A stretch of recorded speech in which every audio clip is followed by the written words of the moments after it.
ଆଜି ମାର୍ଗଶିର କୃଷ୍ଣପକ୍ଷ ତ୍ରୟୋଦଶୀ ତିଥି। ଶ୍ରୀମନ୍ଦିରରେ ରତ୍ନସିଂହାସନ ଉପରେ ହେବ ଶ୍ରୀଜୀଉମାନଙ୍କର ପଇତା ଲାଗି ନୀତି। ଏଥିପାଇଁ ଆଜି ଅପରାହ୍ନ 5ଟାରୁ ରାତି 10ଟା ଯାଏଁ ଶ୍ରଦ୍ଧାଳୁଙ୍କ ପାଇଁ ବନ୍ଦ ରହିବ ଦର୍ଶନ ବ୍ୟବସ୍ଥା। ଶ୍ରୀମନ୍ଦିର କାର୍ଯ୍ୟାଳୟ ପକ୍ଷରୁ ଏନେଇ ସୂଚନା ଦିଆଯାଇଛି। ରତ୍ନସିଂହାସନ ଉପରେ ଦଇତାପତିମାନଙ୍କ ଦ୍ୱାରା ମହାପ୍ରଭୁଙ୍କର ଆଜି ଗୁପ୍ତ ନୀତି ଅନୁଷ୍ଠିତ ହେବ।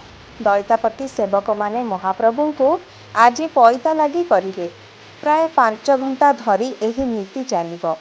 ଏହି ନୀତି ସମ୍ପୂର୍ଣ୍ଣ ହେବା ପରେ ଶ୍ରୀବିଗ୍ରହଙ୍କୁ ମହାସ୍ନାନ କରାଯିବ। ପରେ ଶ୍ରଦ୍ଧାଳୁମାନେ ଶ୍ରୀଜୀଉମାନଙ୍କୁ ଦର୍ଶନ କରିପାରିବେ। ବର୍ଷକୁ ପ୍ରାୟ 2 ଥର ମହାପ୍ରଭୁଙ୍କ ପଇତା ଲାଗି ନୀତି ଅନୁଷ୍ଠିତ ହୋଇଥାଏ। ଓଢ଼ଣୀ ଷଷ୍ଠୀ ଓ ଅକ୍ଷୟ ତୃତୀୟା ପୂର୍ବରୁ ମହାପ୍ରଭୁଙ୍କ ପଇତା ଲାଗି ନୀତି ଅନୁଷ୍ଠିତ ହୋଇଥାଏ। ଆସନ୍ତା 26ରେ ଓଢ଼ଣୀ ଷଷ୍ଠୀ ନୀତି ପଡୁଥିବାରୁ ଆଜି ଶ୍ରୀମନ୍ଦିରରେ ଶ୍ରୀଜୀଉଙ୍କ ପଇତା ଲାଗି ନୀତି ଅନୁଷ୍ଠିତ ହେବ ବୋଲି ଶ୍ରୀମନ୍ଦିର ପ୍ରଶାସନ ପକ୍ଷରୁ ସୂଚନା ଦିଆଯାଇଛି। ବ୍ୟୁରୋ ରିପୋର୍ଟ, ଖବର ଓଡ଼ିଶା।